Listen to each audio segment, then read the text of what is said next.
સરકારની પણ ફરજ છે અને આપણી જવાબદારી છે, પણ એનો તાલમેલ ખૂબ સારી રીતે ચાલ્યો એનો આપણને બધાને આનંદ છે. ચાઇનાને કોઈ દેશ પડકારી નથી શકતું કોઈ પણ બાબતમાં, એવી એની તાકાત છે. ચાઇનાને કોઈ એની હરીફાઈ ન કરી શકે. અહીંયા મોહનભાઈએ ઉલ્લેખ કર્યો કે આપણે એન્ટી ડમ્પિંગ નાખ્યું એટલે આપણને થોડોક ટેકો મળ્યો, પણ ચાઇના એ ચાઇના છે. પણ અત્યારે જે સ્થિતિ વર્તમાનમાં ઊભી થઈ છે એ ચાઇનાની હરીફાઈ ભારત તો કરે જ છે, પણ હું કહું એમાં જરાય અતિશયોક્તિ નથી. મોરબી અત્યારે એની હરીફાઈ કરે. અમેરિકા આપણો માલ લેતું નહીં. આ જે નાની મોટી અમુક ફેરફારો થયા છે ને એ તો તમને ટેકો આપવા માટે ના થયા, પણ અમેરિકા ચાઇનાનો માલ નથી લેતું એવી જે આંતરરાષ્ટ્રીય પરિસ્થિતિ સર્જાણી એ ભૂમિકાઓમાં વિશ્વની મહાસત્તાઓની વચ્ચે આપણા નરેન્દ્રભાઈ મોદીના પ્રયાસોને કારણે આજે ભારત વિશ્વની અંદર સૌથી પ્રિય ડેસ્ટિનેશન બની ગયું છે. અહીંયા અર્થતંત્રની સાથે જોડાયેલા લોકો છો આપ. આ દેશના વડાપ્રધાન એક વખત એવું બોલતા હતા કે હું દિલ્હીથી રૂપિયો મોકલું તો તમારા ગામમાં પોગતા પોગતા 15 પૈસા થઈ જાય છે. આ આક્ષેપ નથી, આ વડાપ્રધાનનું ખુદનું શ્રીમાન રાજીવ ગાંધીજીનું આ નિવેદન છે. બોલ્યા હતા, હવે મને તો યાદ નથી, હું કઈ સભામાં હતો નહીં, પણ બોલ્યા હતા એ પાકું. એમણે ક્યારેય ના નથી પાડી. હું એને એલિગેશન નથી કહેતો, હું એમ કહું છું કે એ વડાપ્રધાન તરીકેનો પોતાનો વલોપાત હતો. એક વાત તો એમ પણ આપણે સ્વીકારવી જોઈએ કે એણે સાચી વાત સ્વીકારી હતી. રૂપિયો તો ત્યાંથી નીકળે છે, પણ અહીંયા પોગે ત્યાં એટલી ગાહોટી પડે છે. સાણિયું જેટલી હતી ને બધી ફૂટલી હતી. સાણીમાં પાણી મૂકો તો થોડું અહીંયા આવે. મારે તમને બધાને અભિનંદન આપવા છે, મારી સામે બેઠેલા મતદારોને, કે તમે એક ધારા કમળ ઉપર સિક્કા માર્યા એટલે આ પાઇપલાઇન બદલાણી. હું તો ઘણી સભાઓમાં હળવી ભાષામાં કહું છું, કોંગ્રેસ વાળાએ એકાદી નાની એવી મીટિંગ કરીને મોદી સાહેબનો આભાર માનવો જોઈએ.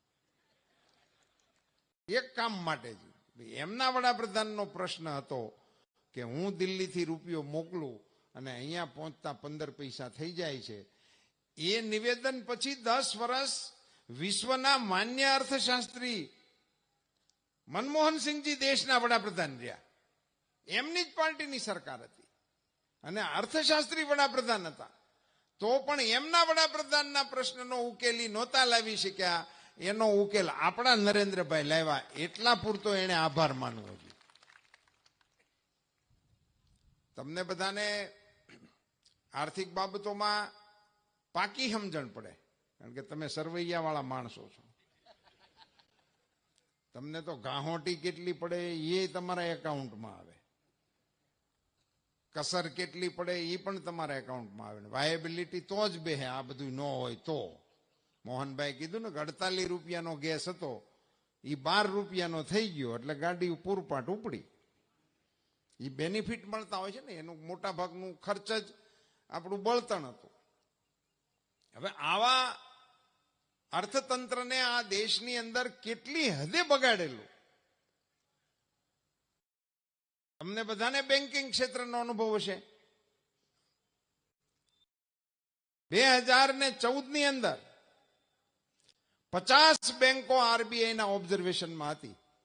અને આરબીઆઈનું ઓબ્ઝર્વેશન એટલે શું? એક વખત આરબીઆઈના ઓબ્ઝર્વેશનમાં કોઈ બેંક આવી જાય પછી કઈ કાર્યક્રમ ન કરી શકે, એનો કોઈ વ્યવહાર જ ન હાલે. એને આરબીઆઈની પરમિશન માટે જવું પડે, તો પછી એમાંથી કઈ વ્યવહાર જ ન થાય. 50 બેંક 2 લાખ કરોડ રૂપિયાના માઇનસમાં દેશની બેંકો હાલતી હતી. 2 લાખ કરોડ રૂપિયાનું માઇનસ. આ તો ચૂંટણી સભા છે, હું ઉમેદવાર છું એટલા માટે નહીં મિત્રો, પણ જો 14 ની અંદર નરેન્દ્રભાઈ મોદી વડાપ્રધાન ન બન્યા હોત તો આ દેશની દશા પાકિસ્તાન કરતા પણ ખરાબ હોત. એવી હદ સુધી આ અર્થતંત્રને બગાડી નાખ્યું હતું. હવે હું તમને એમ કહું કે 2 લાખ કરોડનું માઇનસ, અને આ વર્ષે આપણા દેશની બેંકોએ 1 લાખ કરોડનો નફો કર્યો. પ્લસ, માઇનસમાંથી પ્લસ. મિત્રો, આ બધી ગતિવિધિ જે મોદી સાહેબે કરી છે એમાંથી કેટલાકની તો આપણા સમાજમાં ક્યારેય ચર્ચા જ નથી થતી. નાની એવી ઘટના, જનધન યોજના. મોદી સાહેબે શરૂઆત કરી ત્યારે અમને બધાને ત્યાં સંસદ સભ્યોના કાર્યક્રમોમાં હોલમાં ભેગા થઈ ત્યાં સૂચના આપતા સાહેબ કે તમારા વિસ્તારમાં બધા ગરીબ માણસોના એકાઉન્ટ ખોલાવજો, જનધન યોજનાના કાર્યક્રમો કરજો. તમે અહીં બધા નીચે પાછા જિલ્લાવાળાને કહી, જિલ્લાવાળા પછી ગામમાં એમ બધા કાર્યક્રમો કરતા હતા. બેંકમાં લઈ જાય ગરીબ માણસોને. તો બધા પાછા ઉત્સાહી હોય ને, જા લોકોને લઈ ગયા. પછી ત્યાં એકાઉન્ટ ખોલવામાં 100 રૂપિયા જોઈ બેંકની અંદર એકાઉન્ટમાં રાખવાના. તો પેલા સાધારણ માણસો, મજૂર માણસો, એની પાસે 100 રૂપિયા હોય નહીં, એટલે પાછા મીંડ્યા જવા. એટલે નીચે ઉલટી વાત શરૂ થઈ ગઈ કે આ લોકો આપણને ખોટે ખોટા બેંકમાં લઈ જાય છે, ખાતા ખોલાવી દેવું એમ કહીને પછી ના પાડે છે. એટલે આપણા માટેની આ યોજના નથી, ઊંધું ચાલુ થયું હતું. અમને એ સમાચાર મળ્યા, અમે મોદી સાહેબને વાત કરી, સાહેબ આમાં 100 રૂપિયા છે નહીં નીચે, એકાઉન્ટ કેવી રીતે ખોલવા? તમને બધાને હસવું આવ્યું મિત્રો, પણ એક વખત એને માટે મને તાળી જોઈશે કે દુનિયાના કોઈ મોદીએ દેશના ગરીબો માટે કર્યું. અને 50 કરોડ ખાતા ખોલ્યા. 50 કરોડ કેટલાય દેશની વસ્તી નથી એટલા નવા એકાઉન્ટ આપણે ભારતમાં ખોલ્યા. અને આજે આ જનધન યોજના, જેનું મેં તમને શરૂઆતથી એમ કીધું, જેમાં 100 રૂપિયા ખોલાવવા માટે જે મિનિમમ રકમ રાખવી પડે એ જેની પાસે નહોતી એવા લોકો એની અંદર જોડાણ હતા. પણ આજે એ 50 કરોડ જનધન એકાઉન્ટની અંદર સાહેબ આજે 2 લાખ કરોડ રૂપિયા જમા છે. 2 લાખ કરોડ રૂપિયા બેંકમાં છે.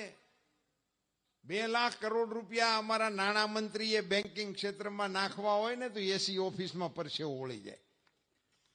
ત્યારે 2 લાખ કરોડ રૂપિયા સરકાર તરફથી ફાઇનાન્સની અંદર ઇન્જેક્ટ કરવાના આવે. 2 લાખ કરોડ રૂપિયા જનધન યોજનાના એકાઉન્ટ થકી ભારતના આર્થિક વિકાસમાં છે. આ દેશનો ગરીબ માણસ પણ ભારતના વિકાસનો ભાગીદાર છે. નાની નાની ચીજોના પ્રયાસો થકી છે, લીકેજ બંધ કર્યા. આજે 15 પૈસા થઈ જતા હતા. તમે અહીંયા ઉદ્યોગપતિઓની સભા છે, નહીતર હું સરપંચોને ઉભા કરું. ઉદ્યોગપતિઓ સરપંચો હોતે ને છે, ભાવ કરી તો મારે એની તો મુલાકાત લેવી પડે. સાહેબ, સરપંચોના એકાઉન્ટની અંદર મોદી સાહેબે સીધા પૈસા આપવાનું શરૂ કર્યું. તમે જુઓ, મોદી સાહેબે જે આર્થિક નિર્ણયો કર્યા છે ને મિત્રો, મારે તમારી સામે 2-3 મુદ્દા ખાલી તમને સમજાવવા છે. આપણા ગ્રામ પંચાયતના સરપંચનું એકાઉન્ટ ભારત સરકારની તિજોરી હારે જોડેલું છે. ત્યાંથી નરેન્દ્ર મોદી સાહેબ બટન દબાવે, આપણા સરપંચના એકાઉન્ટમાં પૈસા આવી જાય. સરપંચે કલેક્ટર પાસે નહીં જવાનું, ડીડીઓ પાસે નહીં જવાનું, મામલતદાર પાસે નહીં જવાનું, ટીડીઓ પાસે નહીં જવાનું, ધારાસભ્યને નહીં મળવાનું, સંસદ સભ્યને નહીં મળવાનું, સરકારમાં ક્યાંય અરજી નહીં કરવાની. આમાંની કોઈ ચીજ એમાં નહીં. સીધા રૂપિયા એના હકના એના એકાઉન્ટમાં આવે. પંચાયતોને નરેન્દ્રભાઈ મોદી વડાપ્રધાન બન્યા એની પહેલા ખાલી નોટિસો મળતી હતી, પૈસા નહોતા મળતા.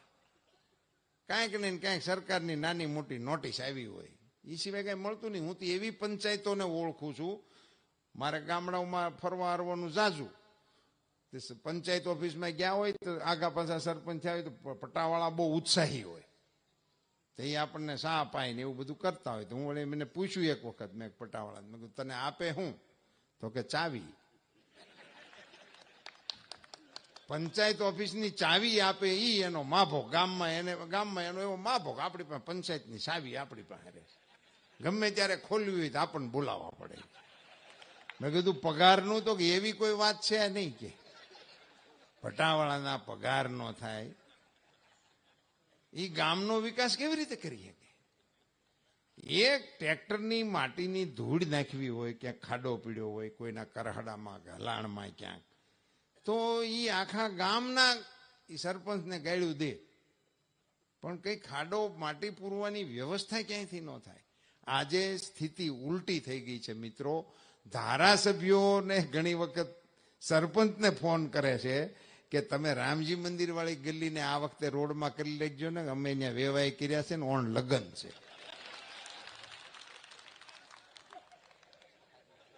કેવડો ફેરફાર કહેવાય આને, કેવડો ફેરફાર કહેવાય. કોઈ એને, અને પંચાયતને પૈસા તો આપ્યા, અધિકાર આપ્યો, એનો ખર્ચ કરવાનો અધિકાર પણ પંચાયતને. એમાં તમારે ગામમાં પાણીનું કામ કરવું છે, રસ્તાનું કામ કરવું છે, સફાઈનું કામ કરવું છે, આરોગ્યનું કામ કરવું છે, શિક્ષણનું કામ કરવું છે, તમને અધિકાર. અન્યથા ગામની અંદર કઈ કરવાનું હોય દિલ્હીમાં નિર્ણય થતા. એને શું ખબર પડે આપણા ગામમાં પાણીના હલાણ ક્યાં છે, કેવી મુશ્કેલીઓ છે એની કારણ. એટલે અવાસ્તવિક જે વહીવટ હતો એને વાસ્તવિકમાં ફેરવ્યો. સાહેબ મોદી સાહેબના બે કામ તો સાહેબ એવા છે કે એને માટે એને પછી તરી એક વખત એમને મત દીધા રાખવા પડે. એમાંનું આ એક સરપંચ વાળું. સરપંચની ઉપર સરકારોને જ ભરોસો નહોતો, અને ડ્યુટી આખા ગામની એની. કેસ ગામમાં ગમે એની ઉપરથી હોય, જમાદાર સરપંચને ત્યાં જ ઉતરે. ભવાઈયા ગામમાં રમવા આવે તો રસોઈ સરપંચે કરવાડે. અમારી બાજુ ગિરનારની જાત્રાનું હલાણ અમારા ગામ બાજુ આવે તો ઈ અમારા રૂટ ઉપરના ગામડાઓમાં ખાખી સાધુઓની જમાતો નીકળે ને, એ વાડીઓમાં ગમે ત્યાં હારા બદલા હોય એની હેઠે ઉતારો કરે, અને ત્યાંથી સમાચાર મોકલે બચ્ચું પક્કી રસોઈ લગેગી. સરપંચ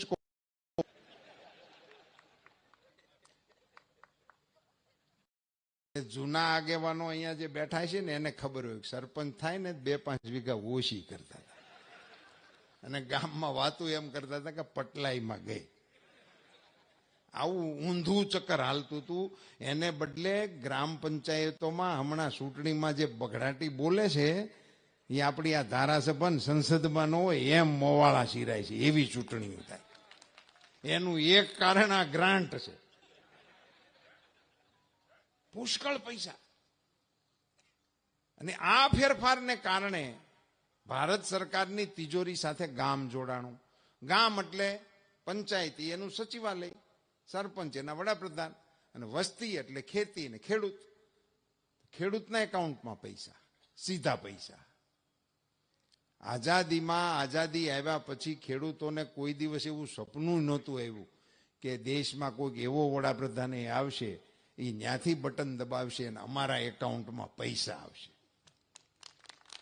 આવું સ્વપ્ન કોઈ દી નથી આવ્યું. હું તો સીધે હું ખેડૂત છું, અને અમે તો ખેડૂતોના પ્રશ્નો માટે લડીને અમારી રાજકીય કેરિયર શરૂ કરી. બાપની જમીન છોકરાને ખાતે નહોતી ચડતી, ભાગ પાડવાનું નહોતા દેતા. બોલો, એમાં કલેક્ટરની પરવાનગી લેવાની, નવી શરત ને જૂની શરત ને, એવી રામાયણો હાલતી હતી. એને 10 કિલોમીટરની બહાર જમીન નહોતી લઈ શકાતી. 8 કિલોમીટરની 8. તમે જ્યાં રહેતા હોય ત્યાંથી 10 કિલોમીટરની બહાર 8 નો લેવાય. તમે બધા ઉદ્યોગપતિઓ છો, કેટલાય ક્યાં ગામડામાંથી ક્યાંય જિલ્લામાંથી આવીને અહીંયા ઉદ્યોગ કર્યા છે, અહીંના જઈને બહાર ઉદ્યોગ કરે છે, અમદાવાદમાં જઈને ઉદ્યોગ કરે, મુંબઈમાં જઈને ઉદ્યોગ કરે, કલકત્તામાં જઈને ઉદ્યોગ કરે. જ્યાં ઉદ્યોગ કરે ત્યાં લાઇટ મળે, લોન મળે, સબસિડી મળે. અને ખેડૂના દીકરાને 8 કિલોમીટરની બહાર ખેતર ન મળે. બોલો, આ 50 વર્ષ આ દેશમાં હાલ્યું. આપના કુવામાં બુડી મરો. તમે કાયદા કેવા કેવા હકાડ્યા, અને તમે એમ માનો છો કે એમાં ખેડૂતો નહોતા? એમાં ખેડૂતો હતા, પણ કરવું નહોતું, દાનત નહોતી, અને એને કારણે આ બધું અટકીને હાલતું હતું. એની સાથે પણ સીધી ભારત સરકારની તિજોરી ને જોડી દેવામાં આવી. 6,000 રૂપિયાનો નિર્ણય મોદી સાહેબે કર્યો ત્યારે વિપક્ષવાળાએ બહુ ટીકા કરી હતી કે 6,000 રૂપિયા જેવી મામૂલી રકમ શું આપો છો, એનાથી શું થાય? મિત્રો, આજે હું આંકડો આપું ને તમને તો ખ્યાલ આવે. 1.5 લાખ કરોડ રૂપિયા ખેડૂતોના ખાતામાં જમા થયા. કદાચ 1.80, હા, 1 કરોડ ને 1,80,00,000 કરોડ, 1.8 કરોડ એટલા રૂપિયા ખેડૂતોના ખાતામાં જમા થયા. હવે તમે 6,000 રૂપિયાનું ઓછા કહો છો, તમે કેદી હવા રૂપિયો લખાયો?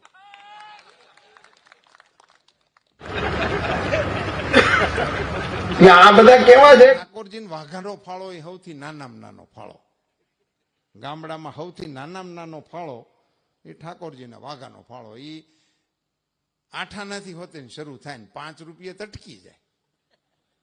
એમાંય જેને કોઈ દી કઈ નથી લખાયું એ મોદી સાહેબને સલાહ આપે કે આમાં તમે ઓછું આપો છો.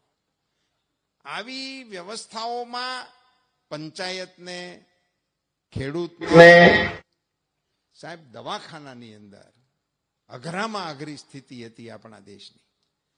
કોઈ પણ માણસને ત્યાં આકસ્મિક દવાખાનું આવી પડે અને દવાખાનાનું તો કોઈ માપ નહીં. 1,00,000, 1.5 લાખ, 2 લાખ, 2.5 લાખ એવા બિલ આવે. અને એનું તો કોઈ ટાઈમ ટેબલ તો ન હોય કે આવતી 7મે તમારે એટેકનું ગોઠવવાનું છે. એવું તો અડધી રાતે આવે, ગમે ત્યાં આવે અને ઉપાડી જાય બીજા, દાખલ કરી આવે ક્યાંક. અમને અત્યારે ફોન આવે પ્રાઇવેટમાં દાખલ કરી આવે અને પછી ઓલા બિલ મોકલે ત્યારે આપણને ફોન કરે કે આ તો 2.5 લાખનું અમને બિલ આપ્યું છે. મેં કીધું આપણે સિવિલમાં જવાય ને, ત્યાં ન આવત. તો કે મને ક્યાં ખબર હતી કે હું તો બેભાન હતો, આ લોકો મૂકી ગયા. હવે એનો હું તોડ કાઢવો કયો મને? અને દર્દી જે હોય ને એને જે પીડા થતી હોય ને એની દવા ડોક્ટરે એને આપી હોય, ઇન્જેક્શન આપ્યા હોય, બીજું ત્રીજું કરીને એની પીડા ઓછી થઈ હોય, પણ એ હારે જે ગયા હોય અને એને ઓલો આંકડો બહાર આવીને હળવેકથી બોલે 1.5 લાખ જમા કરાવો, ત્યારે એની જે પીડા થાય ને એનો કોઈ ઈલાજ આપણા તંત્ર પાસે નહોતો. એનો ઈલાજ નરેન્દ્રભાઈ મોદીએ આખા દેશના 50 કરોડ નાગરિકો માટે 5 લાખ રૂપિયાનું કવચ છે. એટીએમ કાર્ડ જેવું કામ કરે. તમારા ખિસ્સામાં આયુષ્માનનું કાર્ડ હોય એટલે તમે એપોલોમાંય દાખલ થઈ શકો ને સ્ટર્લિંગમાંય દાખલ થઈ શકો. કોઈ તમારે ચિંતાનું કારણ નહીં. અને એના એકાઉન્ટમાં બીમાર ગરીબ માણસ આપણા વિસ્તારનો પડે એના દવાખાનાના બિલમાં નરેન્દ્રભાઈ મોદી દિલ્હીથી સીધો ચેક મોકલે ને કોઈ ઉજાગરો નહીં. આ અર્થતંત્રમાં થયેલા ફેરફારો, આઝાદી પછી આવી કલ્પના નહોતી એવા ફેરફારો મોદી સાહેબે કર્યા અને એને કારણે આપણું અર્થતંત્ર જોમવંતું થયું. મોહનભાઈ કહ્યું એમ 5મા નંબરે પહોંચ્યું, 11મા નંબરે હતું. અને વચ્ચેનો કાલખંડ કેવો આવ્યો? કોરોના. તમને બધાને એનો અનુભવ છે. બધું ધંધા પાણી ઉપર કેવડી અસર થઈ હતી, બધું બંધ થઈ ગયું હતું. અને દવાખાનાના એ પ્રશ્નો તો પત્યા, પણ વિદેશના છાપાઓએ એવું લખ્યું હતું ભારતમાં કોરોનાને કારણે મરશે એની કરતા જાજા ભૂખે મરશે. કારણ કે એને ખબર હતી કે આ તો દેશ બહુ ગીચ વસ્તી વાળો દેશ છે અને હજારો લોકો આ દેશમાં આજે પણ એવા છે કે સવારેથી સાંજ સુધી પસીનો પાડે અને એ પસીનાની કમાણી આવે પછી એનો ચૂલો હળગે. એ લોકોનું શું થાય? વિશ્વના કોઈ દેશે વ્યવસ્થા નથી કરી આ દેશના 80 કરોડ લોકોની જઠરાગ્નિને ઠારવા માટે. નરેન્દ્રભાઈ મોદીએ 80 કરોડ લોકોને મફત અનાજ આપવા માટે. અને આવું બધું એટલે આ તો વધારાની જવાબદારીઓ આવી પડી. આવક બંધ થઈ અને ખર્ચા બીજા. એવા માહોલની અંદર પણ ભારતનું અર્થતંત્ર ક્યારેય નીચે તરફ ન ગયું, એક ધારું આમ જ આવેલું.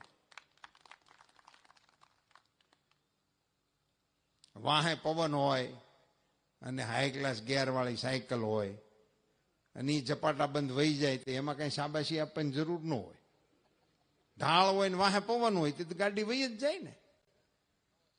પણ કાળી અંધારી રાતમાં ક્યાંય તારોડિયો દેખાતો ન હોય ને વીજળી હળાવા મારતી હોય અને એ હોડીની ઉપરથી મોજા આણીકોર વી આવતા હોય ને એની માથેથી નજર નાખી ક્યાંય નજર ન પડતી હોય, ઈ એનો કેપ્ટન ઈ જહાજને કાંઠે લઈ આવે એને ધન્યવાદ દેવાના હોય. મોહનભાઈ ને ક્યારેક એને ઈ વાત કરવાની ઘણા બધા વિષયો એમણે મૂક્યા ને હું હોઉં એટલે આ બધાને થોડુંક એવું થાય કે આની હાટું રાખવું પડે એટલે કેટલીક વાત કરે નહીં. નહીતર એમને આ વાત વધારે સારી રીતે એ કરી શક્યા હોત કે આ યુદ્ધને કારણે કન્ટેનરોના ભાવમાં કેવડો ફેરફાર આવ્યો, ઘણો ફેરફાર થઈ ગયો. એટલે આ બધા યુદ્ધના આવડી મોટી અસરો થાય, દેશના અર્થતંત્રો હજી નથી હા લઈ શકતા. એવી વિષમ પરિસ્થિતિમાં કોરોના, યુદ્ધ, આ બધી વિષમ પરિસ્થિતિઓની વચ્ચે પણ ભારતે પોતાની વિકાસ કૂચને આગળ ચલાવી અને 11મા નંબરેથી 5મા સ્થાન ઉપર પહોંચ્યા. 5મા નંબરે હતું કોણ? ઇંગ્લેન્ડ હતું, જેણે આપણી ઉપર 200 વર્ષ રાજ કરીને આપણા રૂપિયા, આપણું હોનું, આપણું બધું ત્યાં જમા કર્યું એના દેશમાં, એની ઉપર તાગડધીના કરીને વિશ્વની 5મી આર્થિક તાકાત તરીકે ઈ ઉભું હતું. એની પડખે ગાડી ચડાવીને મોદી સાહેબે કાસ ઉતારીને કીધું ભૂરિયા વાહે રે હવે ભારત આવીને.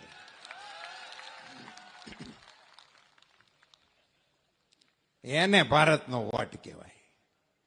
અને નરેન્દ્રભાઈ મોદી એમ કે છે કે હવે આમ મારી 3જી ટર્મ અને ભારત વિશ્વની 3જી આર્થિક તાકાત બનશે. અને હવે દુનિયામાં એક વાત બેહી ગઈ છે, મોદી સાહેબ કે એટલે થાય. 7-8 જણા નથી માનતા, એ પછી કેવું આપણે કઈક ગોઠવશે કે આખી દુનિયા માને છે કે આવું જ થવાનું છે. અને આખી દુનિયાની નજર ભારતની આ ચૂંટણી ઉપર છે મિત્રો. અને એટલા માટે નહીં કે ભાજપ જીતી જાય, એટલા માટે નહીં કે કમળની બોલબાલા થાય, એટલા માટે છે કે વિશ્વને આવા નેતાની જરૂર છે, એટલે દુનિયા એ રાહ મળે.